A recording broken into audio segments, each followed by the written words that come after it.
Welcome, dear listener, to something truly special.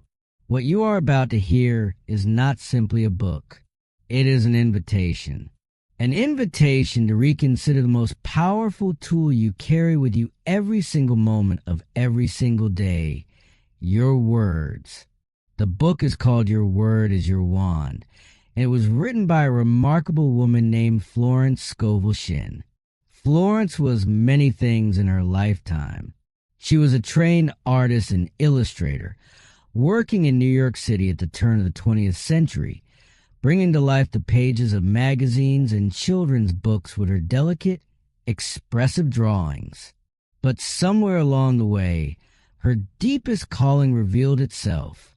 It was not the canvas or the sketch pad that would define her legacy. It was a spoken word. It was teaching. It was healing. It was helping ordinary people transform their seemingly impossible circumstances through the power of faith and affirmation. Florence became one of the most beloved metaphysical teachers of her era. She lectured widely. She counseled thousands of people who came to her weighed down by debt, illness, loneliness, and despair. And she sent them away lighter, filled with a renewed sense of possibility, armed with words that could change their lives. Her first book, The Game of Life and How to Play It, became a quiet but enduring classic. It laid out her philosophy in full, explaining the spiritual laws that govern human experience and showing how the right thought, spoken aloud with faith, can move mountains. This book, Your Word is Your Wand, came as a natural sequel. Readers wrote to her in droves. They wanted more. They wanted the words themselves, the affirmations, the precise, living phrases they could take into their days, their struggles, their prayers. And so Florence gave them exactly that. What you will find in the pages ahead is a collection of affirmations organized by life circumstance, from success and prosperity to love and marriage, to health and healing, to guidance and protection. But this is not a dry list. Florence weaves her affirmations through with stories, real stories, stories of real people who use these words and watch their lives shift in ways that can only be described as miraculous. You do not need to share every belief Florence held to benefit from what she offers here. Her invitation is simple.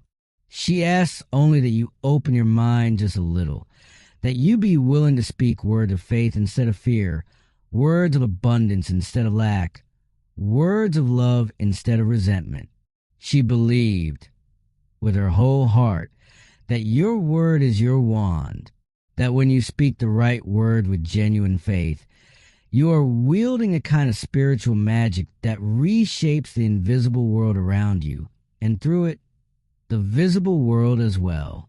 So settle in, take a breath, and let Florence Scovel Shinn take you on a journey into the tremendous, transformative power of the spoken word.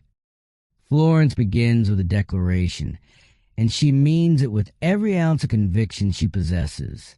Man's word is his wand, she says, filled with magic and power. This is not a metaphor for Florence. It is a spiritual law as real and as reliable as gravity.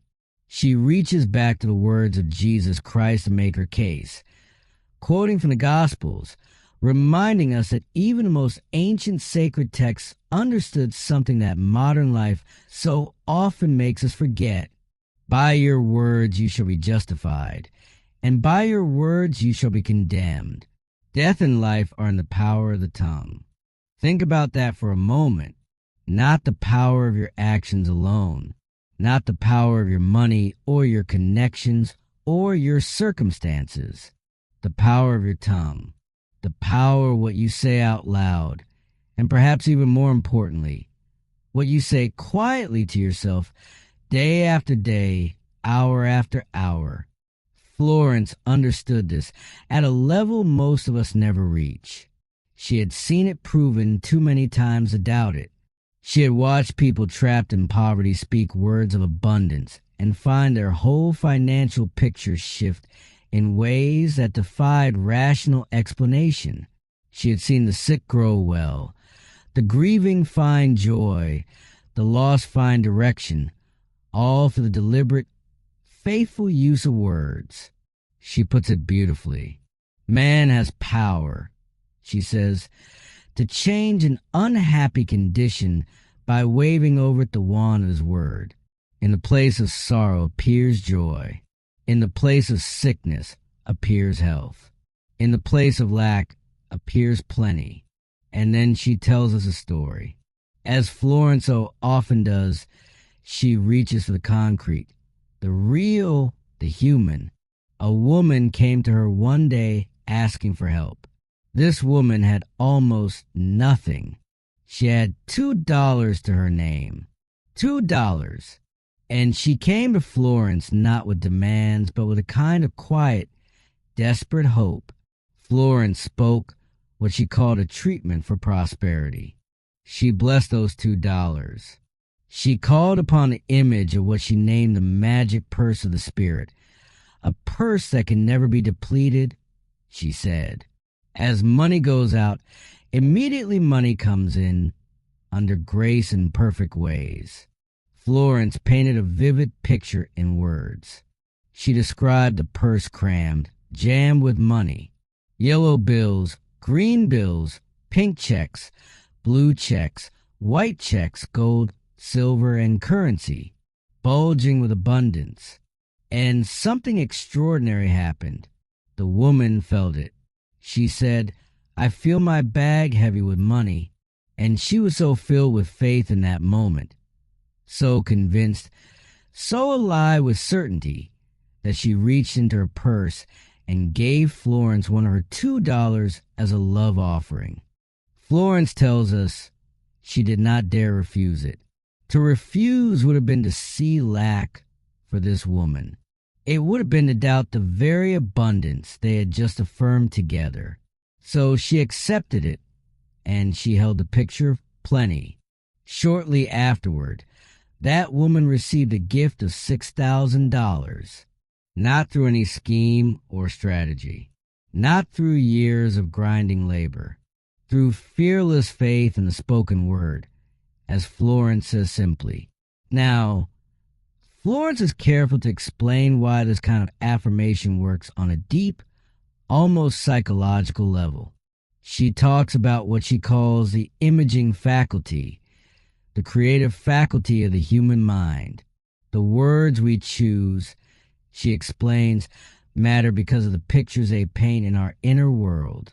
That phrase, cram-jammed, does something specific.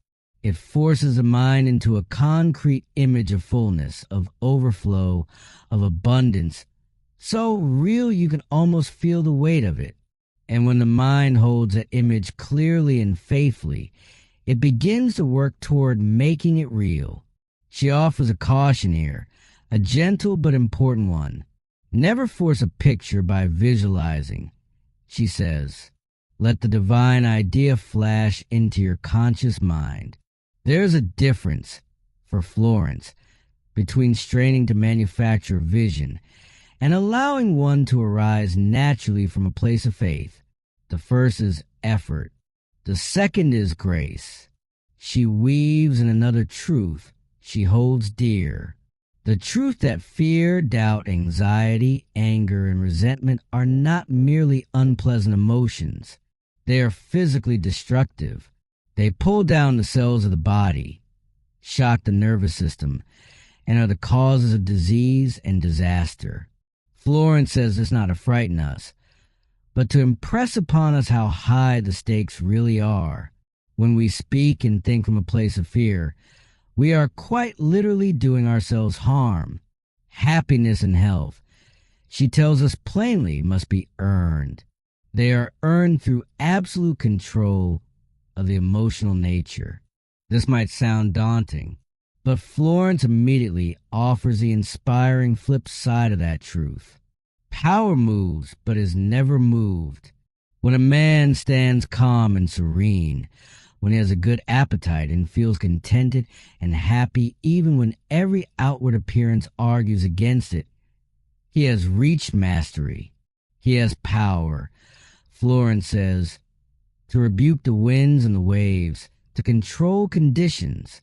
His word is his wand, and he transmutes apparent failure into success. She gives us one more story before moving on. A woman at sea, waking to the sound of foghorns, to a dense gray blanket of fog with no sign of lifting. Instead of worrying or accepting the fog as an unchangeable fact, the woman spoke words of faith.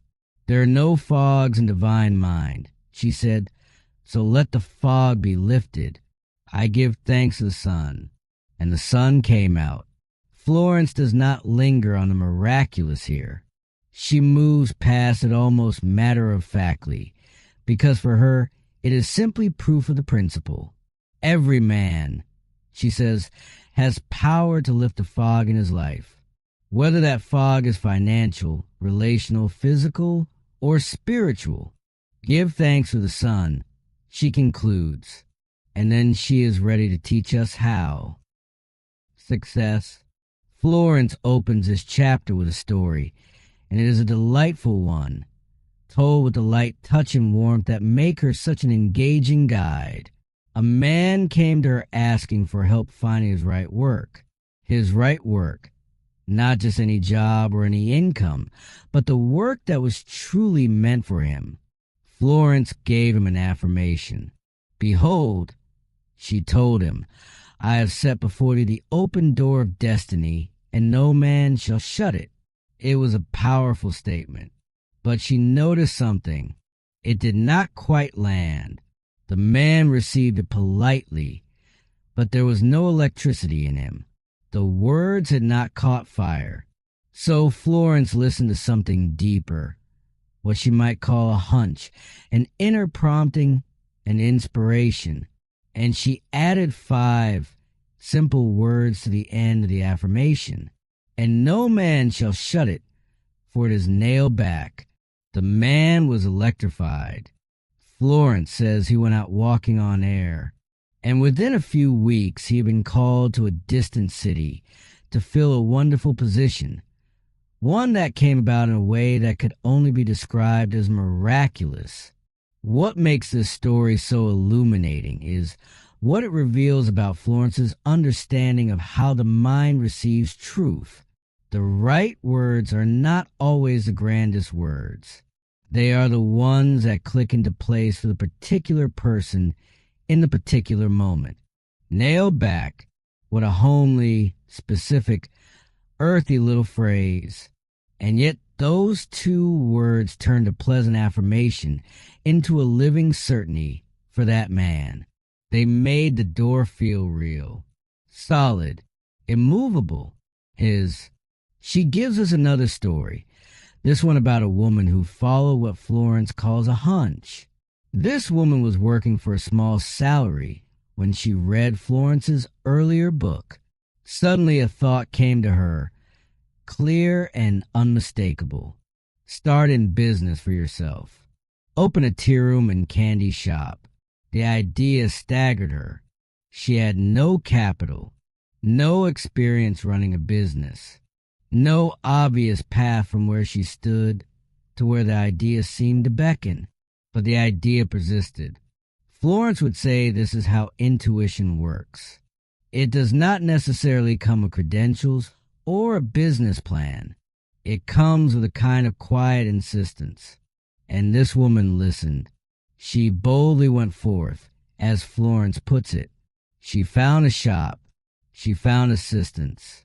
She spoke the word for supply, trusting that the financial backing she needed would come. And it did. In miraculous ways, Florence says, the money appeared.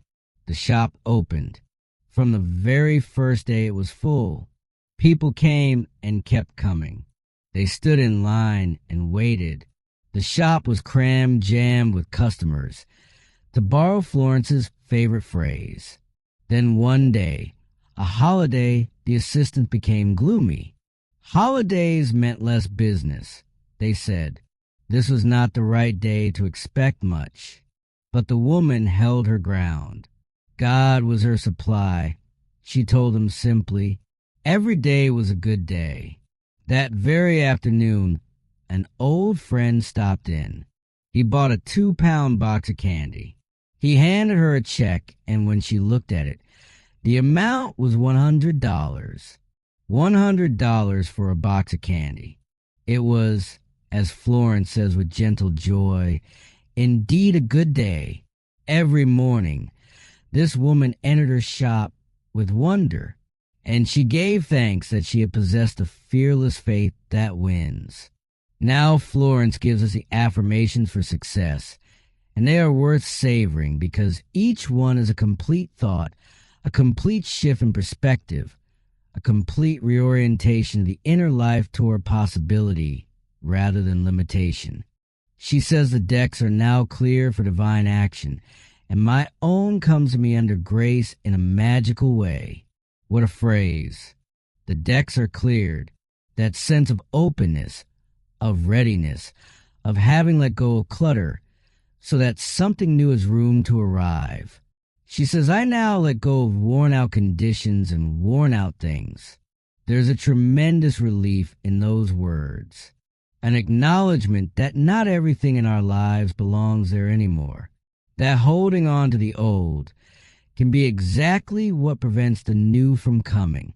She speaks of the 4 winds of success blowing to her what is her own from north, south, east, and west.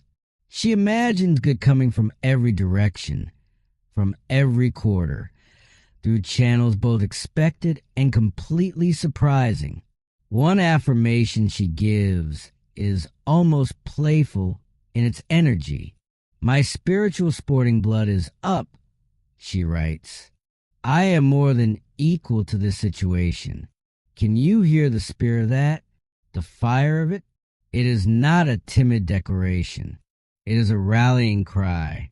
It is the soul drawing itself up to full height and saying, I am ready. I am equal to this. I will not be defeated by appearances. She speaks of making friends with hindrances, of treating every obstacle as a stepping stone.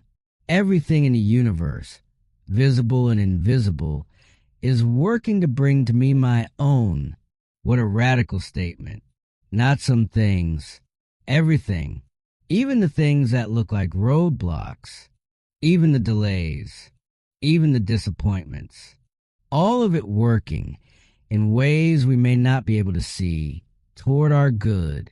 She offers the image of the open door, nailed back, that wonderful phrase she had used with such effect for the man seeking his right work. Behold, I have set before thee the open door of destiny, and no man shall shut it, for it is nailed back. Here she makes it available to all of us, and she offers words about losing opportunities, reminding us that in divine mind there are no lost opportunities. As one door shuts, another door opens.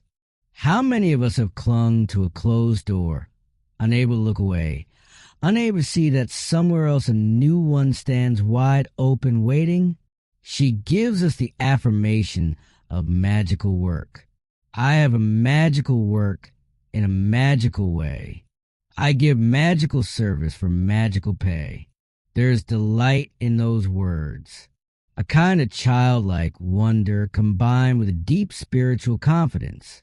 She speaks of releasing the genius within, of coming into the royal road of success, happiness, and abundance, where all the traffic goes her way. She speaks of victory over enemy thoughts, of reaping when we least expect it, of obstacles vanishing, doors flying open, gates being lifted. And then she offers this, which may be the most quietly powerful of all the success affirmations. God cannot fail, so I cannot fail. The warrior within me has already won. Already won. Not will win. Not might win with enough effort. Already won.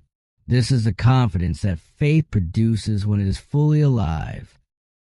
Prosperity Florence begins this chapter by establishing a foundational idea, one she returns to again and again throughout her work. Man comes into the world financed by God, with all that he desires or requires already on his pathway.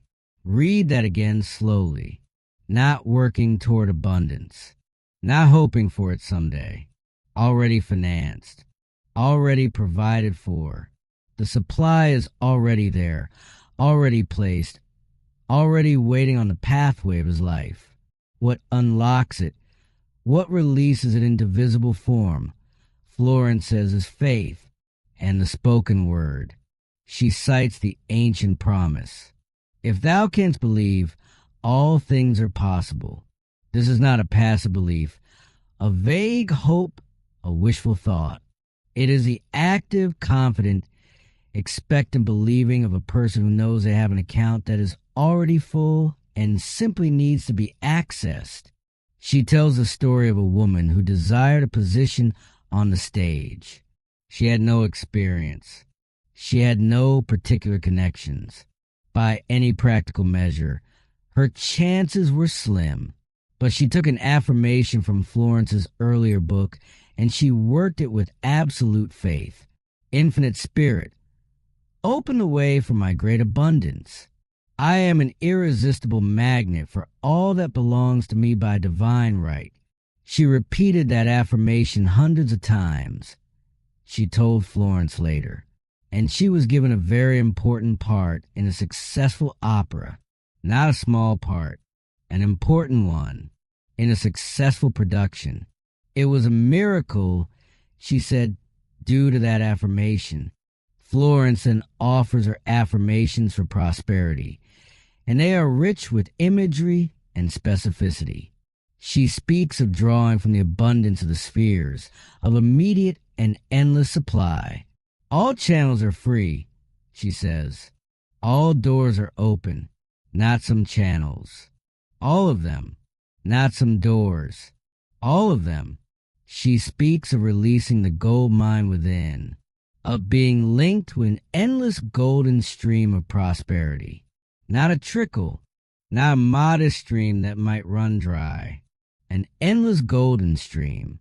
She invokes the 23rd Psalm with her own elegant variation. Goodness and mercy shall follow me all the days of my life, and I shall dwell in a house of abundance forever.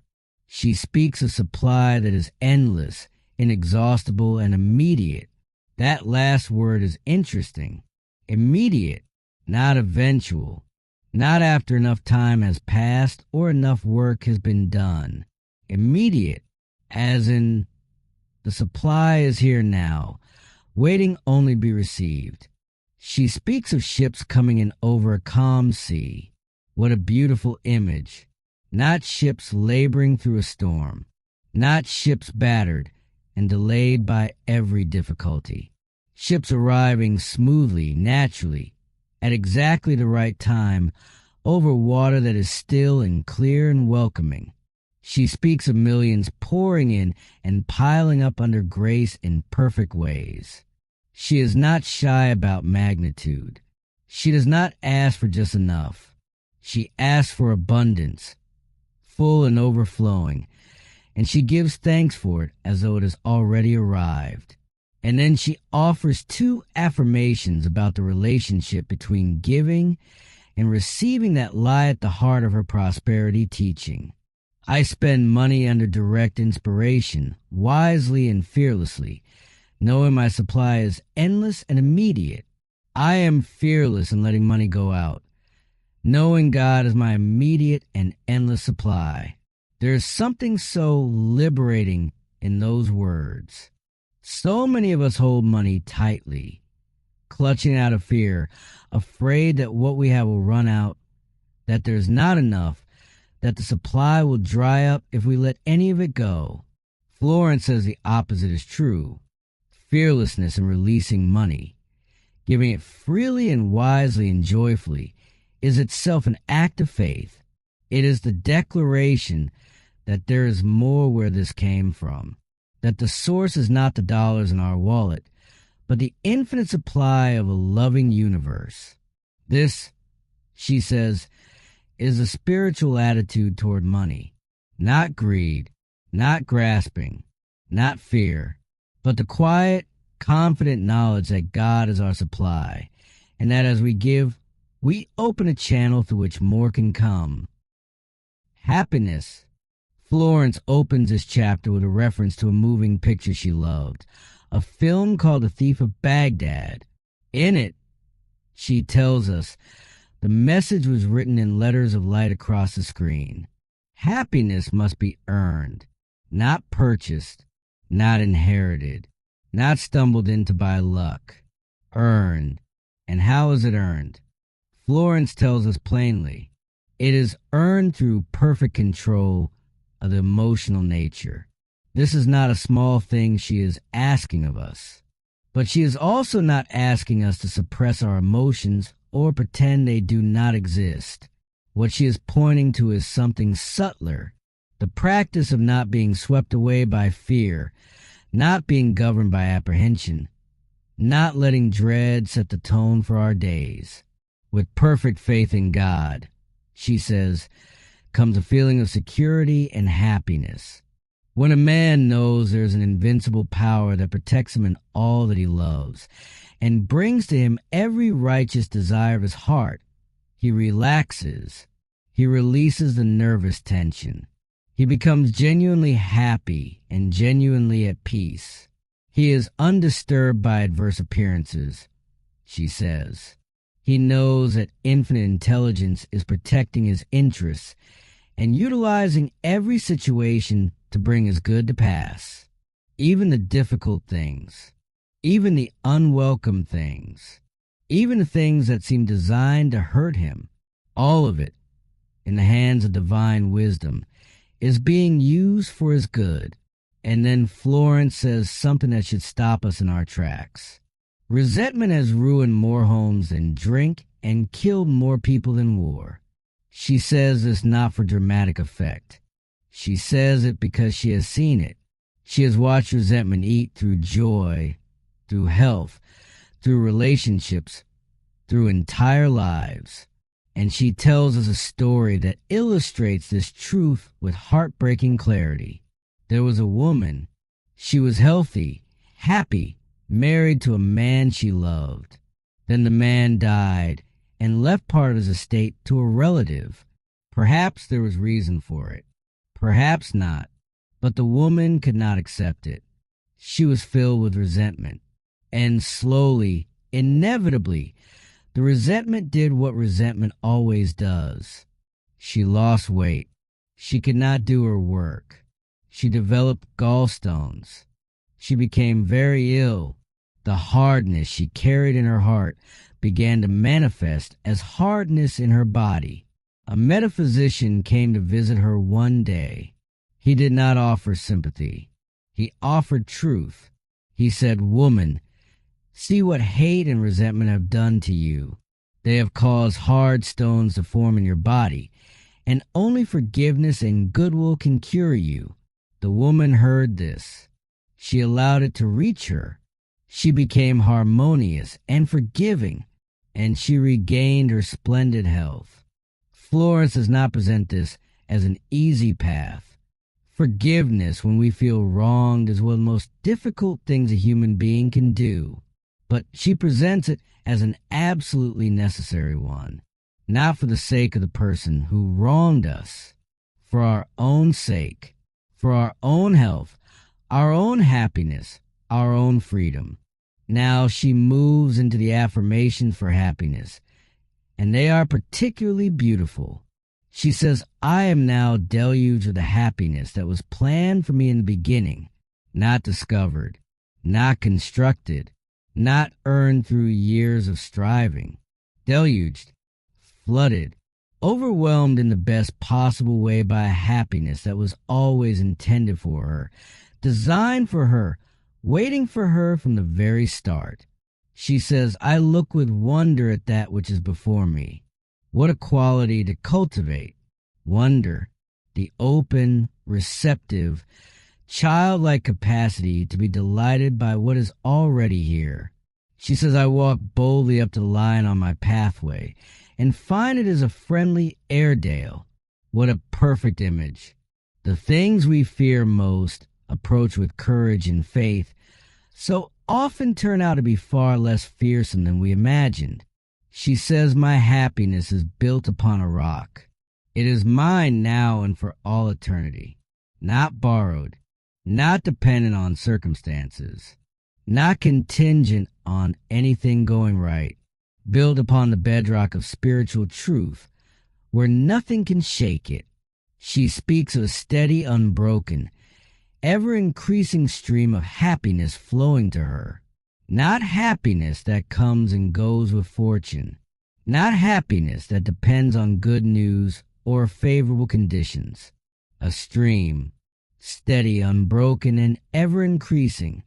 And she closes this chapter's affirmations with a declaration that encompasses everything. I give thanks for my permanent happiness, my permanent health, my permanent wealth, my permanent love. Permanent, not temporary, not occasional. Permanent. This is the vision Florence holds for every person who comes to her. Not relief that lasts a season. Not joy that depends on nothing going wrong. A permanent, rooted, unshakable goodness that belongs to them by divine right. Love. Florence opens this chapter with unusual tenderness and a kind of gentle honesty that feels deeply human.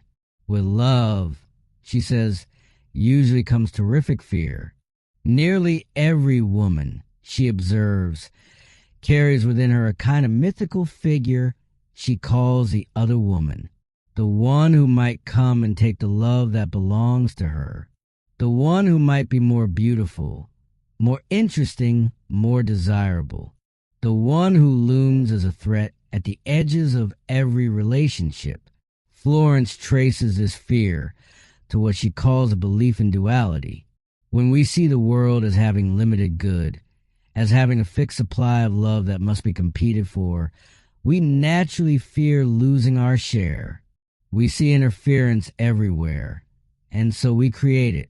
Whatever we most fear and most envision, Florence says again and again throughout this book, tends to come to pass.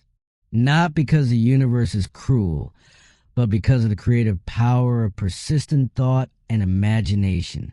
The affirmations for love are designed to replace that vision of duality and competition with a vision of oneness and abundance. As I am one with God, the undivided one, she declares, I am one with my undivided love and undivided happiness.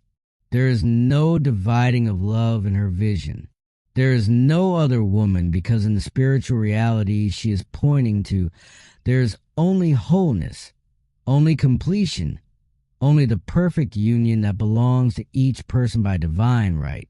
She speaks of divine love pouring through her as an irresistible magnetic current. Not love she has to generate by willpower. Not love she has to earn or perform. Love that flows through her from a source infinitely larger than herself. And in that current of divine love, she says, she sees only perfection and draws to her own. She affirms that apparent enemies become friends. That love dissolves obstacles. That the floodgates of good open when she stands in peace with herself and with the whole world. I love everyone and everyone loves me. There is an audacity to that statement that is intentional. It does not say, I love the people who have been kind to me. It does not say, I love everyone who deserves it. It says, I love everyone, period, and everyone loves me. And when that truth takes hold in consciousness, something shifts. The whole relational world begins to rearrange itself around it. Marriage.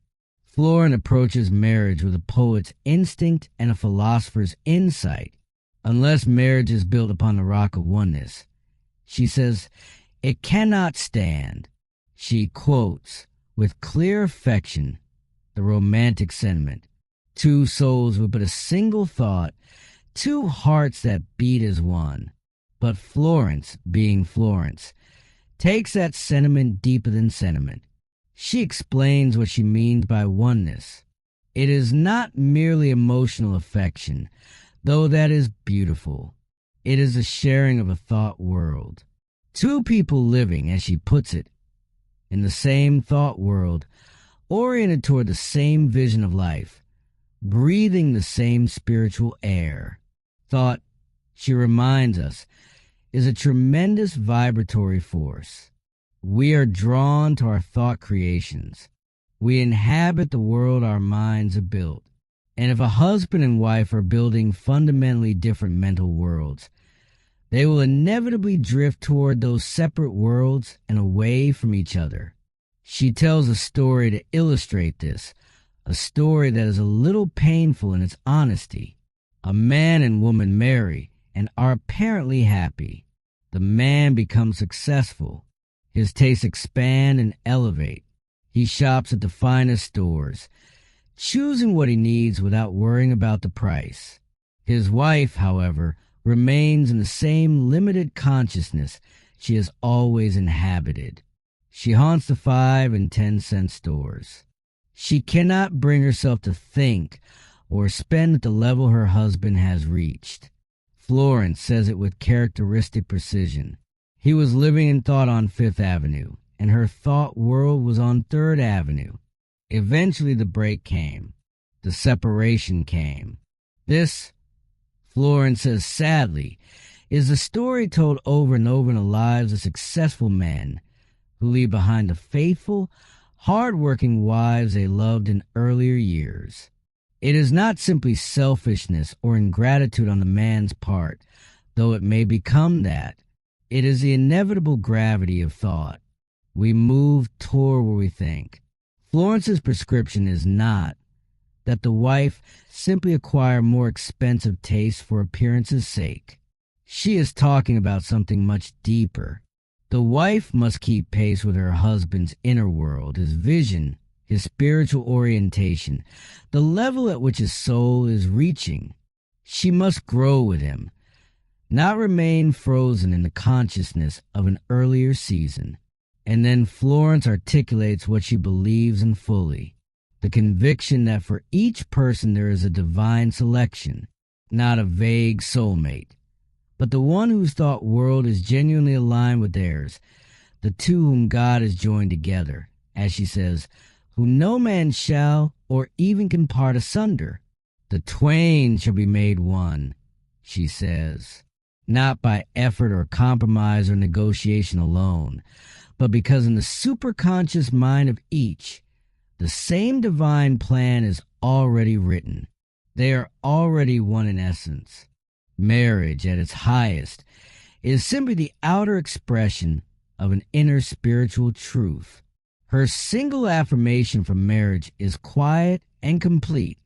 I give thanks that the marriage made in heaven is now made manifest upon earth. The twain shall be made one, now and for all eternity. Forgiveness.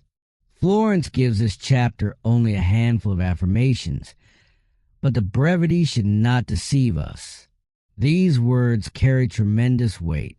She has already shown us, in the chapter on happiness, what resentment can do to a person. Gallstones, illness, collapse. She has named it as more destructive than war. Now she offers a remedy. I forgive everyone and everyone forgives me. The gates swing open for my good. Notice what happens when forgiveness flows. The gates swing open. Good becomes accessible. What was blocked is released. Forgiveness is not simply a moral virtue in Florence's teaching. It is a practical necessity for receiving any good at all.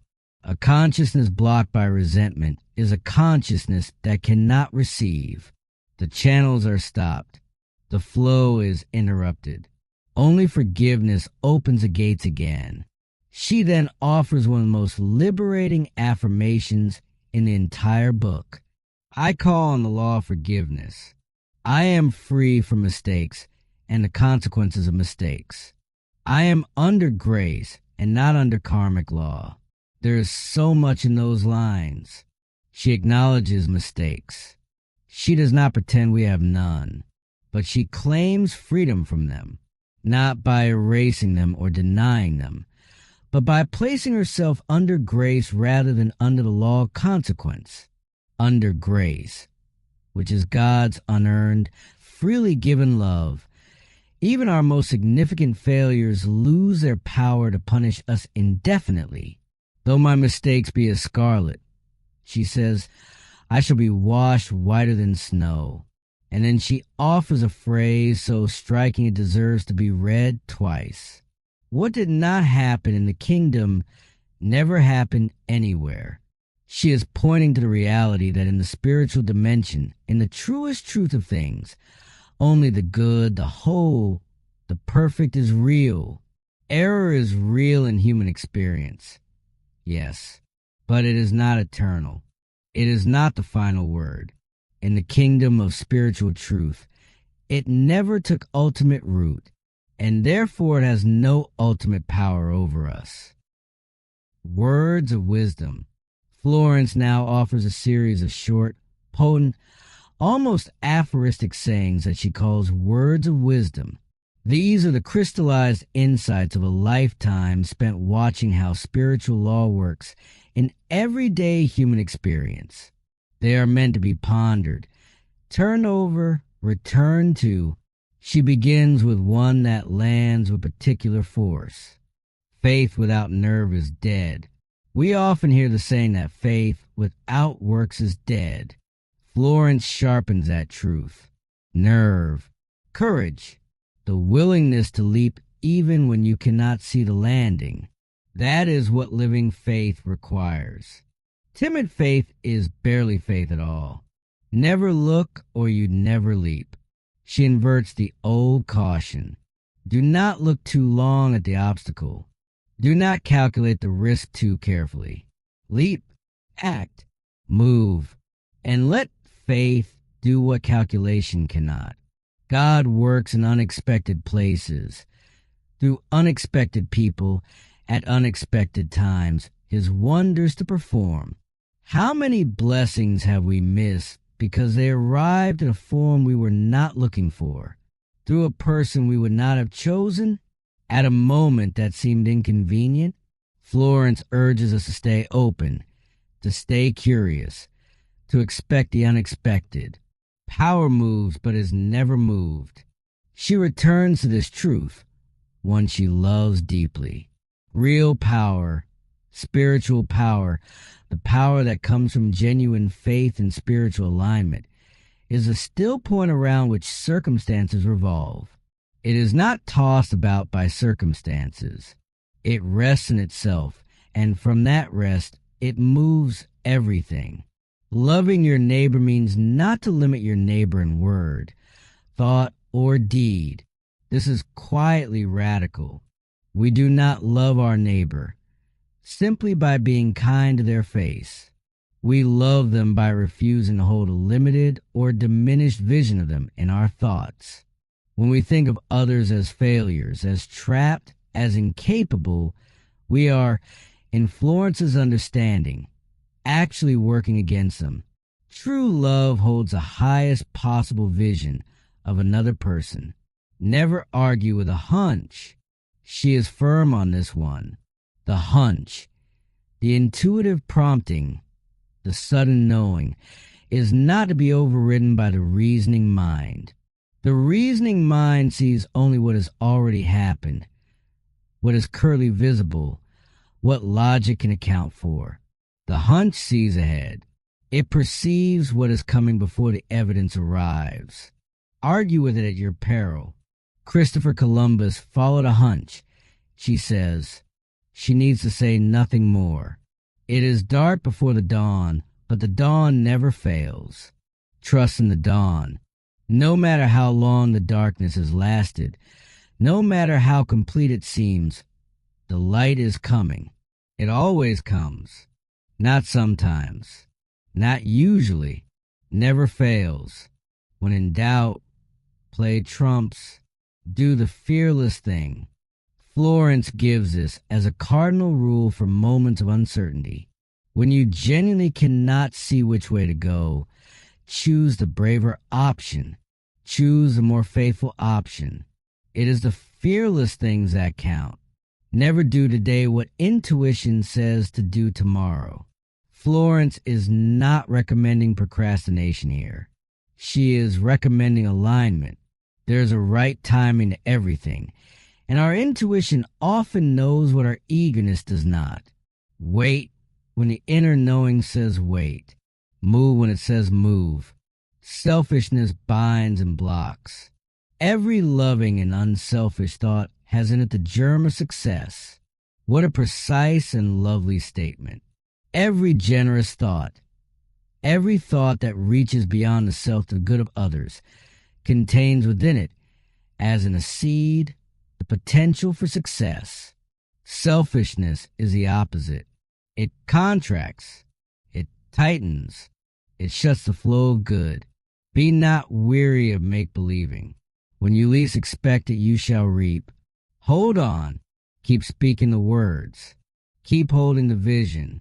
Even when nothing seems to be happening, the harvest comes in its own time, and often at exactly the moment we have almost given up expecting it. Faith is elastic. Stretch it to the end of your demonstration. Let it expand to accommodate everything you are asking for. Before you call, you are answered, for the supply precedes the demand. This is perhaps the most stunning of all her aphorisms. The answer already exists before the question is fully formed.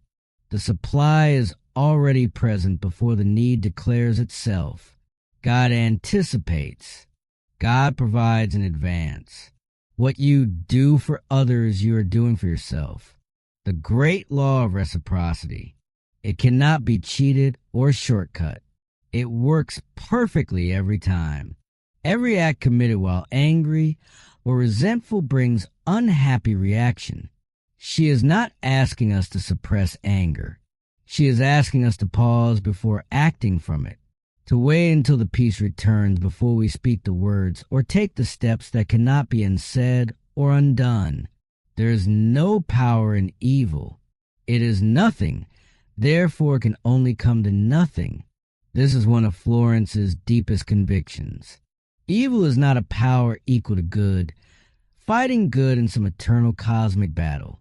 It is a negation, an absence, and absences cannot ultimately prevail against presence. Fear and impatience demagnetize. Poise magnetizes. We draw to ourselves what we vibrate. Fear and impatience put out a frequency of lack and urgency that repels the very thing we want. Poise, calm, settled confidence creates an irresistible magnetism that draws good to us. Drown the reasoning mind with your affirmation, she says with characteristic wit. She even invokes the wonderful image of King Jehoshaphat, who clapped the cymbals so loudly that he would not hear himself think. Let the affirmation be louder than the doubt. Repeat it until the doubt has no room left to breathe. Surism is stronger than optimism. Optimism is wonderful, but it can waver. It can be shaken by a bad report. Surism, the absolute settled knowing that what belongs to you is coming, is made of sterner stuff. It does not depend on how things look today. It is dangerous to stop in the middle of a hunch, she warns. When the inner knowing has set you in motion, keep moving. Do not let doubt or logic or the opinions of others pull you up short in the middle of what you've been led to begin. Infinite Spirit is never too late. Faith. Florence opens this chapter with one of her clearest and most memorable distinctions. Hope looks forward. Faith knows it has already received and acts accordingly. This is the dividing line. Hope is sweet and forward-looking, and Florence does not dismiss it. But faith is of a different order entirely. Faith does not look forward to a future arrival. Faith knows the thing is already here, already given in the divine dimension and conducts itself accordingly. It acts as if it prepares. It gets ready. It behaves in every possible way as though the thing asked for has already arrived. She gives us the name of digging ditches, and she returns to it often. The metaphor comes from an ancient story of a people desperate for water in a dry land, told to dig ditches in the valley even though there was no rain and no cloud in the sky. The digging was the act of faith. It was a preparation for something that had not yet arrived but was as certain as anything could be. She tells a story about this with her characteristic wit, a man in her class, whom she calls the life of the party because he was always looking for a question she couldn't answer but never succeeded. Challenge her one day. Why is it, he asked with grin, that lots of women who prepare hope chests never get married? Florence's answer was immediate and exact. Because it is a hope chest and not a faith chest. The distinction is everything. A hope chest is prepared by someone who wishes something would happen while secretly not being sure it will. A faith chest is prepared by someone who knows. And the subconscious mind, which Florence understands to be exquisitely sensitive to the difference, responds to that knowing in ways that manifest on the outer plane. She adds another piece of practical wisdom here. The prospective bride, she says, violates law by telling others about it. Friends come in and sit on the hope chest and either doubt she will succeed or simply hope along with her. And neither doubting nor hoping is the energy of faith. Pray to thy Father which is in secret. The scripture says, Florence takes this seriously. Do not share a demonstration before it has come to pass. Protect the tender seed of your faith from the well-meaning skepticism of the world. She moves into the affirmations for faith with words that ring and resonate. Adverse appearances work for my good. She declares, for God utilizes every person in every situation to bring to me my heart's desire. Hindrances are friendly and obstacles are springboards. I now jump into my good. As the needle in the compass is true to the north, what is rightfully mine is true to me. I am the north. What an extraordinary statement. She is not saying she will eventually find her way to what belongs to her. She is saying she is a magnetic pole toward which her good is already oriented. It is already pointing toward her. I am now linked by an invisible, unbreakable magnetic cord with all that belongs to me by divine right. Invisible but unbreakable. That is the nature of spiritual connection. You cannot see it. You cannot touch it, but it cannot be severed. Every plan my Father in heaven has not planned is dissolved and obliterated. She is clearing away the interference of human schemes and fears, all the plans that were not divinely designed, leaving only the clean, clear channel of God's perfect plan. What God has given me can never be taken from me, for his gifts are for all eternity, not for a season. Not for as long as circumstances cooperate, for all eternity. Real good, true good, divine good is permanent. I water my wilderness with faith, and suddenly it blossoms as a rose. I love that word suddenly. She does not say eventually. She does not say gradually, over time, if all goes well. Suddenly, faith applied to a wasteland does not produce a slow creep of green. It produces a sudden flowering, an unexpected abundance, a miracle that comes faster than reason would predict. I now exercise my fearless faith in 3 ways, by thinking, speaking, and acting, and I am unmoved by appearances. Therefore appearances move. This is the great paradox of spiritual law. When we stop allowing circumstances to push us around, when we stand still in faith and refuse to be frightened by what we see, the circumstances themselves begin to shift. Our steadiness moves them. Our immovability moves them. I stand steadfast, immovable, giving thanks for my seeming impossible good to come to pass.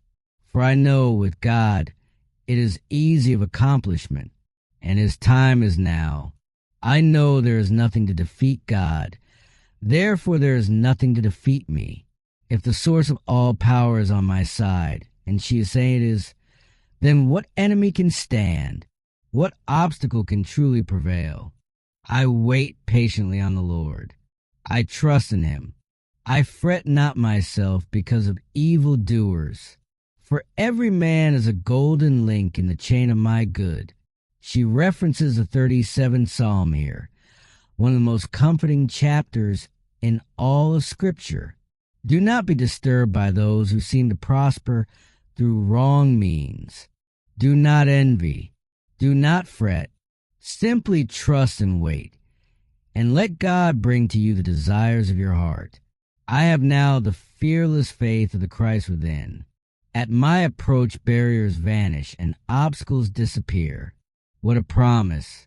Not that she will learn to manage the barriers. Not that she will find a way around them. At her approach, they vanish. They disappear. This is the power of faith fully alive. She digs her ditches deep with faith and understanding, and she tells the listening soul that those ditches will be filled at the right time, bringing all that have been asked for and more. God works in unexpected and magic ways his wonders to perform.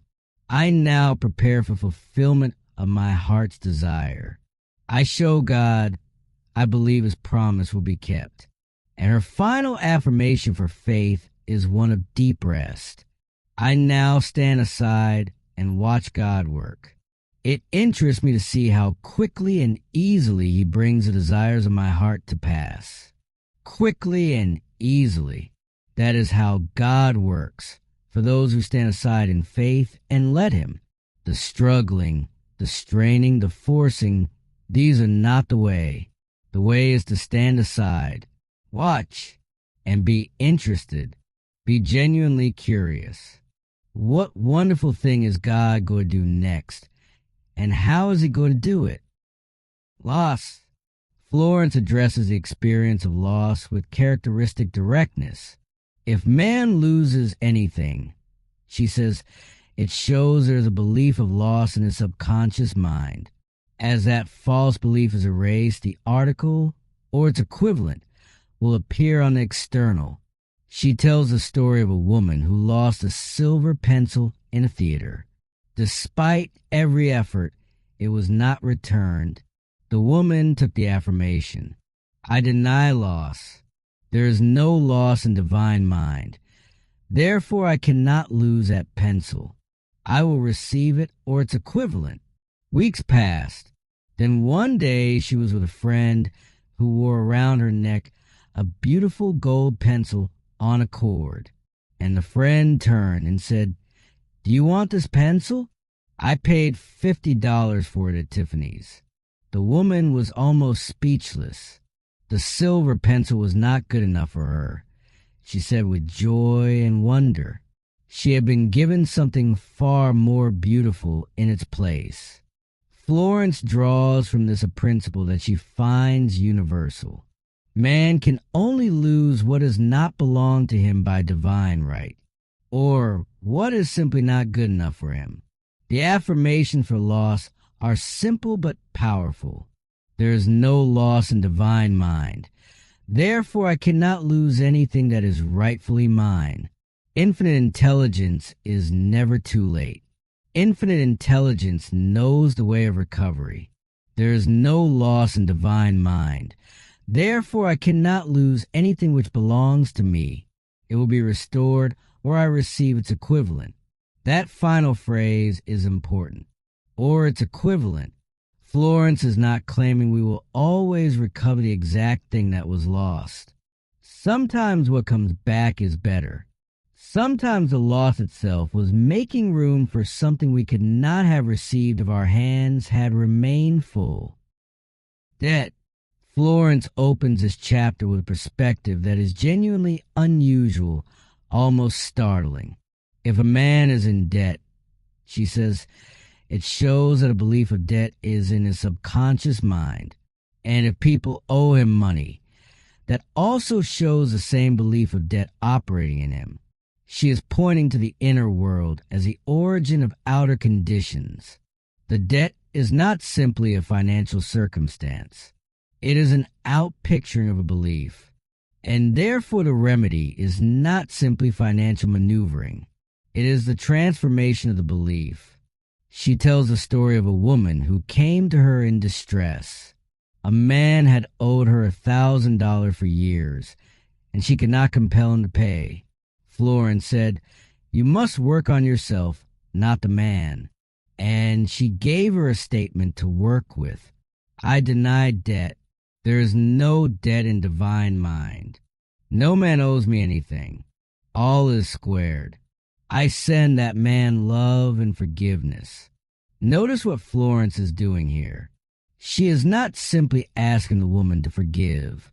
She is asking her to deny the very reality of debt itself in the divine dimension, in the kingdom of spiritual truth.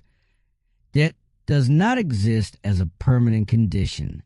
All is squared. All is already in right relationship. And when that is held in consciousness with genuine faith, the outer circumstances begin to arrange themselves accordingly. Within a few weeks, the woman received a letter saying the money was on its way. Within a month, the $1,000 arrived. Florence also addresses the other side. If you are the one who owes money, the affirmation changes accordingly. There is no debt in divine mind. Therefore I owe no man anything. All is squared. All my obligations are now wiped out under grace in a perfect way. She is not suggesting a magical escape from real obligations. She is suggesting that when this truth is held in consciousness, the creative intelligence of the universe will open ways and channels to bring those obligations to honest resolution, often in ways that could not have been foreseen or planned. Sales. Florence tells the story of a woman who lived in a country town and needed to sell her house and furniture. It was winter. The snow was so deep that it was nearly impossible for cars or wagons to reach her door. A rational assessment of the situation would have said, "Wait for spring. Wait for better conditions. Wait." But this woman had asked God to sell her furniture to the right person for the right price. And having asked, she became, in Florence's words, unmindful of appearances. She did not look out the window at the blizzard. She simply trusted God's promises. She polished the furniture. She pushed it into the middle of the room and prepared to sell it. In miraculous ways, Florence says, people drove up through that impossible snow. All the furniture was sold. The house was sold, without paying any commission to an agent. Faith never looks out the window at the blizzard, Florence says. It simply prepares for the blessing asked for. The affirmation for sales is clean and precise. I give thanks that this article or this property is now sold to the right person or persons for the right price, giving perfect satisfaction. Right person, right price, perfect satisfaction, no exploitation, no desperation. A transaction that serves everyone involved in exactly the right way. Interviews. Florence gives us 2 affirmations of the experience of meeting with others, whether for a job, a negotiation, a difficult conversation, or any encounter that carries stakes. There is no competition on the spiritual plane. What is mine is given me under grace. I am identified in love with the spirit of this person or persons. God protects my interests, and the divine idea now comes out of the situation. These affirmations work on something very specific. They dissolve the atmosphere of competition and fear that so often pollutes important meetings. They replace the adversarial energy with one of love and divine alignment, and they rest the outcome not in cleverness or performance, but in God, who knows what is truly right for everyone involved. Guidance. Florence opens this chapter with a truth she considers fundamental. Always on man's pathway is his message or his lead. She means that we are never without guidance. The universe is constantly communicating with us, constantly placing on our path exactly the word or sign or person or story that carries what we need to hear. The question is only whether we are paying attention. She tells a story that perfectly illustrates this. A woman was deeply troubled by an unhappy situation. She kept asking herself, will it ever clear up? She was too worried to focus on anything else. Her maid happened to be nearby and began to tell her a story from her own experience. The woman was too preoccupied to be very interested, but she listened politely. The maid was describing a gardener she had once known, a funny man who said amusing things. It had been raining for 3 days, the maid told her, and she had asked him, do you think it will ever clear up? And the gardener had replied, my God, doesn't it always clear up? The woman heard those words and was stopped in her tracks. She knew in that moment the answer to her thoughts, the answer to her inner question, delivered through a completely ordinary channel of a maid telling a story about a gardener she had once known. She said reverently, yes, with my God it always clears up. And soon after, her problem did clear up in an unexpected way. Florence uses this story to make a point she considers essential. Our guidance does not always arrive in the forms we expect. It does not always come through prayer alone, or through a minister, or through scripture, though it may come through all of those things. It comes through whatever channel is open, through a stranger's casual remark, through a line in a book open to a random page, through the words of a child, through a gardener's simple reply to a simple question. Stay open. Pay attention. Your message is always on your pathway. Her affirmations for guidance carry the same quality of openness and trust. Infinite Spirit, give me wisdom to make the most of my opportunities. Never let me miss a trick. She is asking for practical, actionable wisdom, not just inspiration, but the wisdom to act on it when it comes. I am always under direct inspiration. I know just what to do and give instant obedience to my intuitive leads. Instant obedience, not delayed obedience. Not obedience after weighing the pros and cons. The moment the hunch comes, she moves. My angel of destiny goes before me, keeping me in the way. What a comforting image. An angel walking ahead of us, clearing the path, marking the turns, keeping us from wandering. I now place my personal will upon the altar. Your will, not my will. Your way, not my way. Your time, not my time. And in the twinkling of an eye it is done. There are no mysteries in the kingdom. Whatever I should know will now be revealed to me under grace. I am a perfect non-resistant instrument for God to work through, and his perfect plan for me now comes to pass in a magic way. Protection.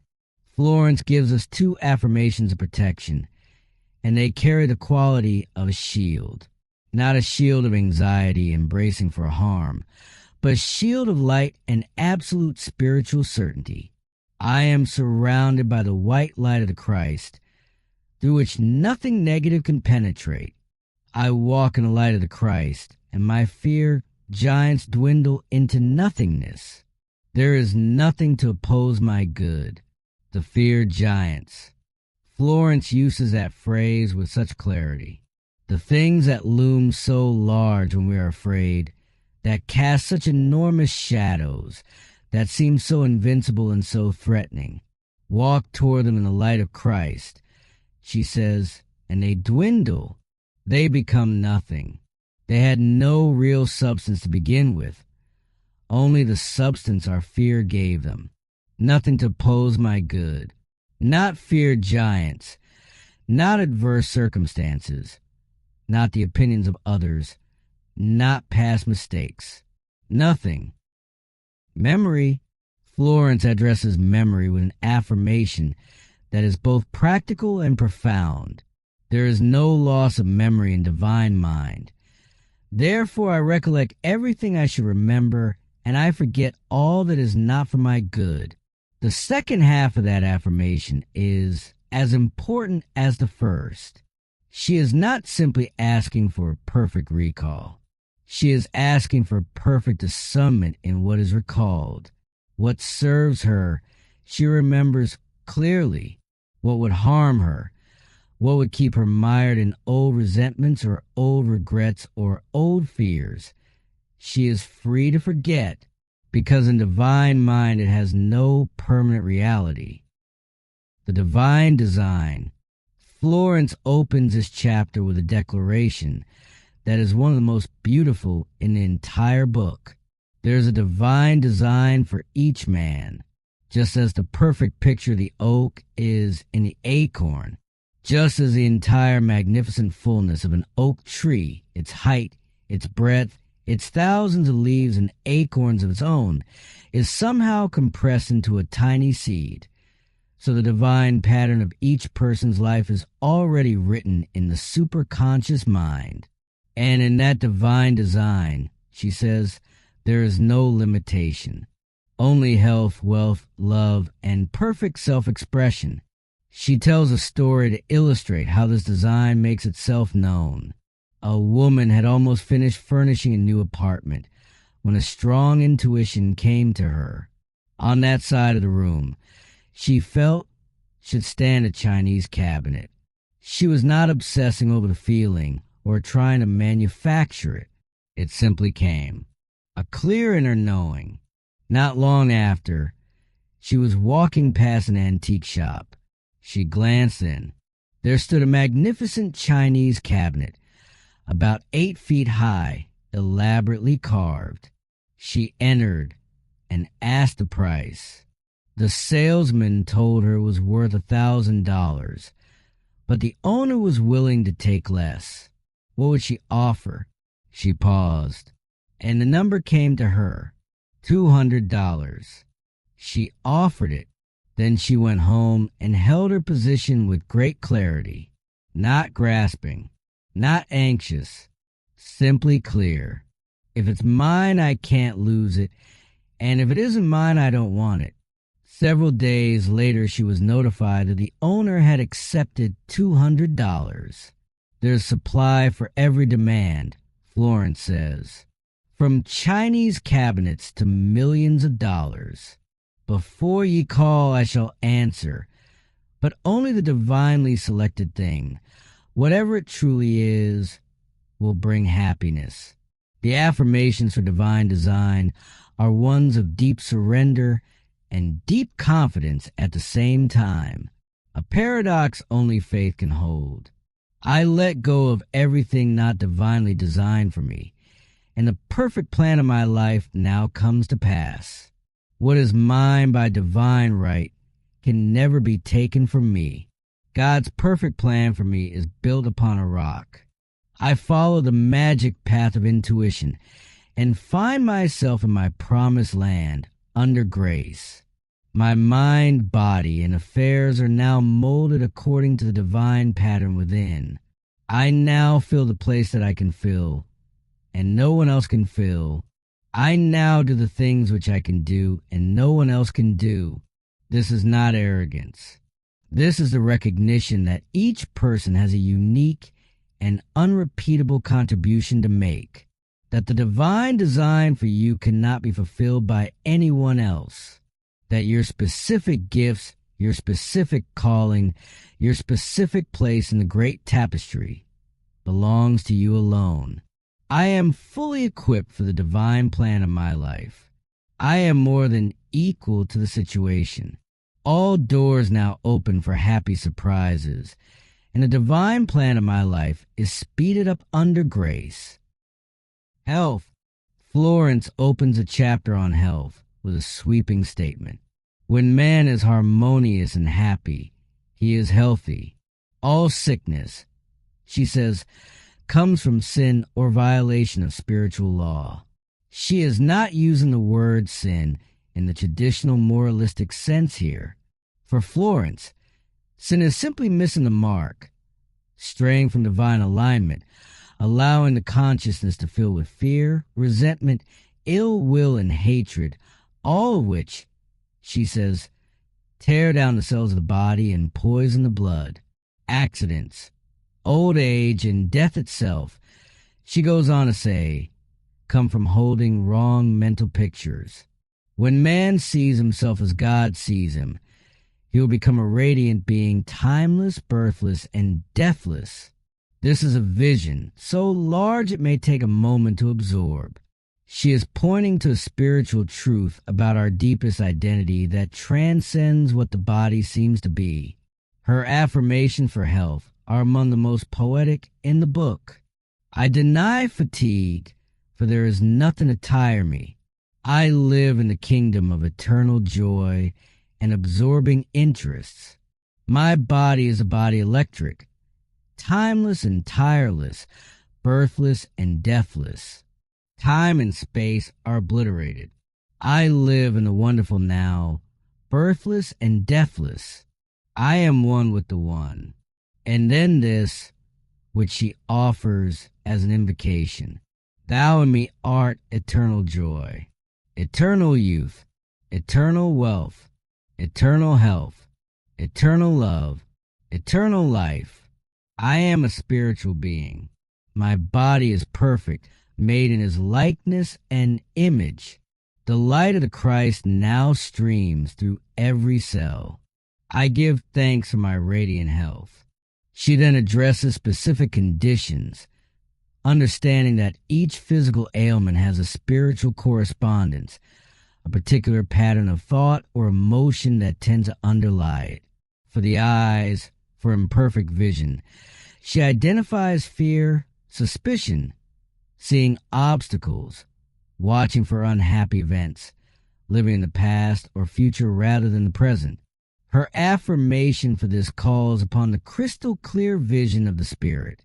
I see clearly and distinctly. There are no obstacles on my pathway. I see clearly the fulfillment of my heart's desire. I have the X-ray eye of the Spirit. I see through apparent obstacles. I see clearly the miracle come to pass. My eyes are God's eyes, perfect and flawless. The light of the Christ floods my eyeballs and streams on my pathway. I see clearly there are no lions on my way, only angels and endless blessings. For anemia, which she connects to unfed desires and lack of happiness, she offers this affirmation. I am nourished by the Spirit within. Every cell in my body is filled with light. I give thanks for radiant health and endless happiness. For deafness, which she connects to a strong personal will, stubbornness, and a desire not to hear certain things, she offers, my ears are the ears of Spirit. The light of the Christ now streams to my ears, dissolving all hardness or malformation. I hear clearly the voice of intuition and give instant obedience. I hear clearly glad tidings of great joy. For rheumatism, which he associates with fault-finding and criticism, the light of the Christ now floods my consciousness, dissolving all acid thoughts. I love everyone and everyone loves me. I give thanks for my radiant health and happiness. For what she calls false growths, which she connects to jealousy, hatred, resentment, and fear. Every plant my Father in heaven has not planted shall be rooted up. All false ideas of my consciousness are now obliterated. The light of the Christ streams through every cell, and I give thanks for my radiant health and happiness now and forevermore. For heart disease, connected to fear and anger, my heart is a perfect idea and divine mind, and is now in its right place, doing its right work. It is a happy heart, a fearless heart, and a loving heart. The light of the Christ streams through every cell, and I give thanks for my radiant health. She even addresses animals, for a beloved dog or any creature in distress. Infinite intelligence illumines and directs this animal. It is a perfect idea and divine mind, and is always in its right place. The elements. Florence makes a claim here that is large and strange and wonderful. Man has power to rebuke the winds and waves, to check floods, or bring rain when it is needed. She means this literally, not as a metaphor. She tells the story of a tribe of American Indians who live in the desert and depend on the power of prayer alone to bring rain to water their crops. They have a rain dance, which is a form of prayer. But she adds this detail, which is the key to everything. No chief is allowed to take part who has any fear before participating in the ceremony. Each must give exhibitions of courage. Only the fearless can command the elements. The fearless ones, those who have genuinely removed all doubt and dread from their consciousness and replace it with absolute faith, can make the sky respond. A witness told Florence that out of a clear blue sky came a deluge of rain, the sun still shining. She offers affirmations for fire, for drought, for storms, for fire. Fire is man's friend and is always in its right place doing its right work. For drought, there is no drought in divine mind. I give thanks for the right amount of rain to nourish these crops or garden. I see clearly this gentle downpour, and the manifestation is now.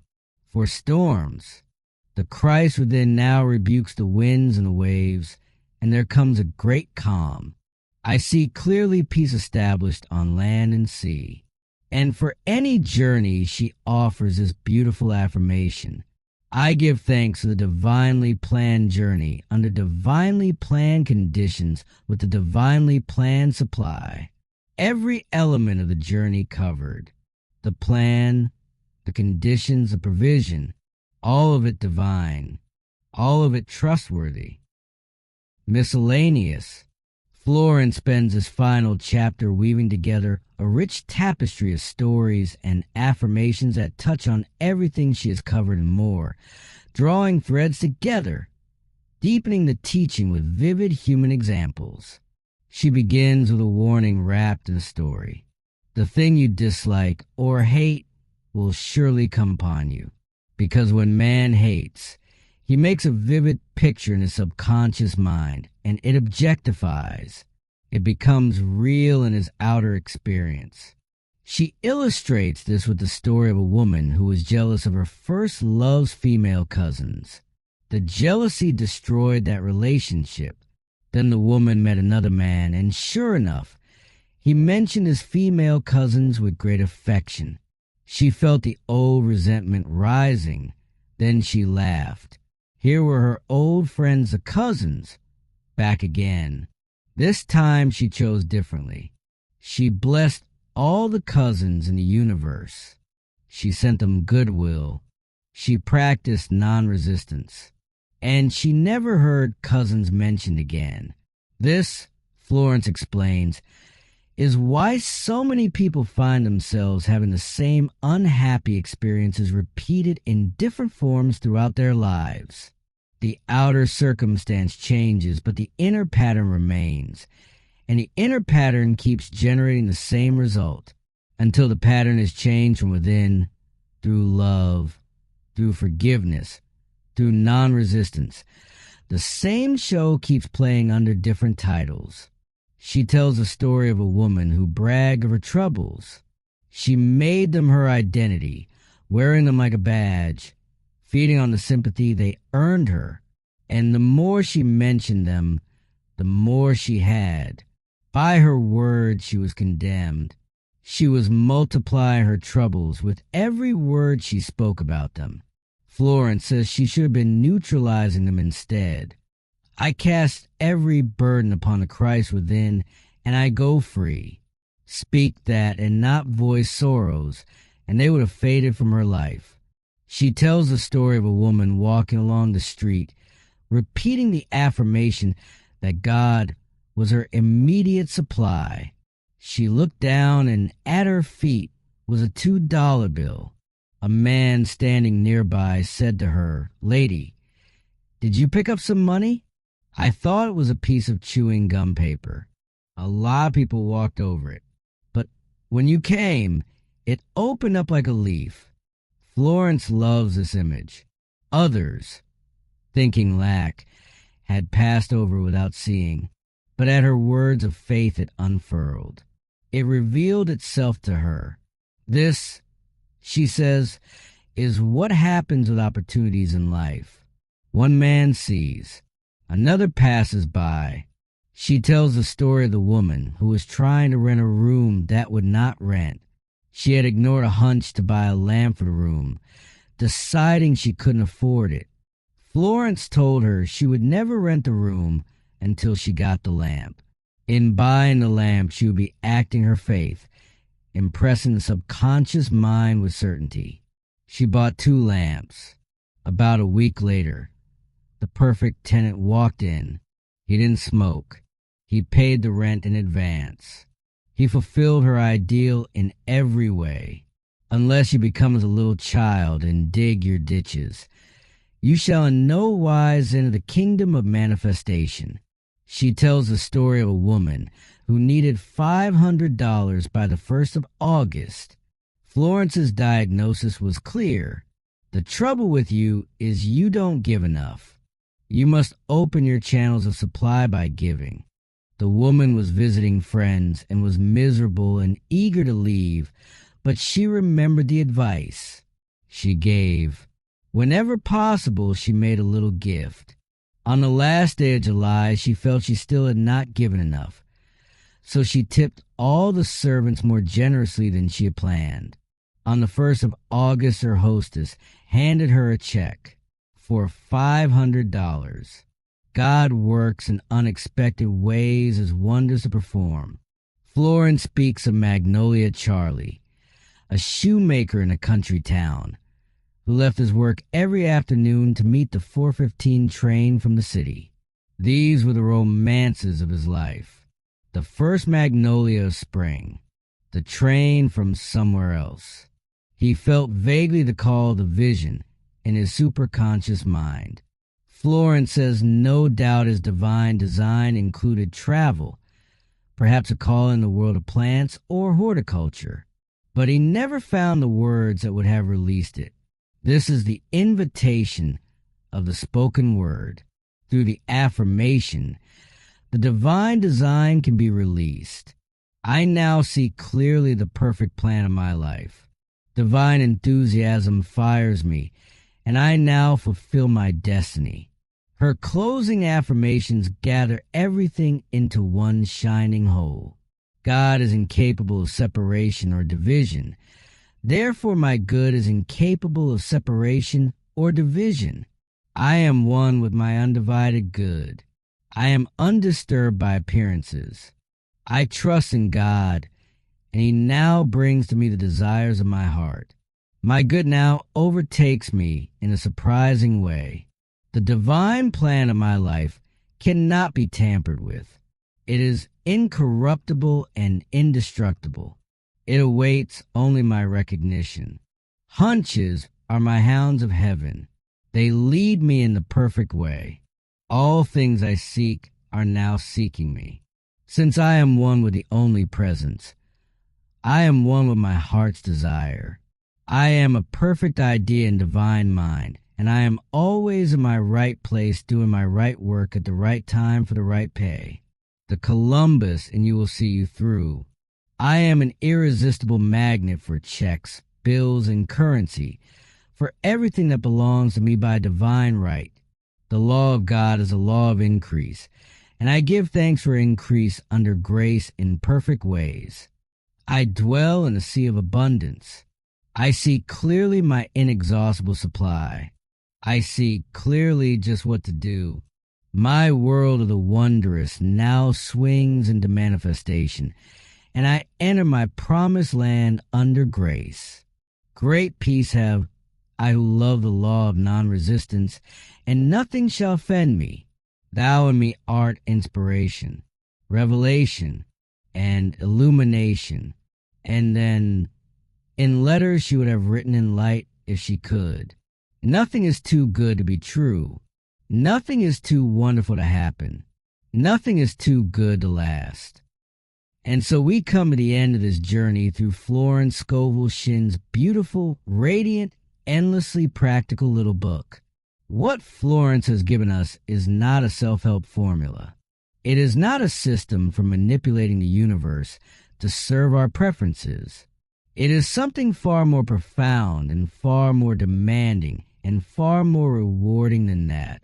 It is an invitation to align our words with truth rather than with fear, to align our thoughts with the reality of an abundant, loving, infinitely generous universe rather than with the appearances of lack and limitation that so often surround us, to align our inner world with the divine design that has already been written for our lives, waiting patiently, like a seed in the earth, for the water of our faith to release it.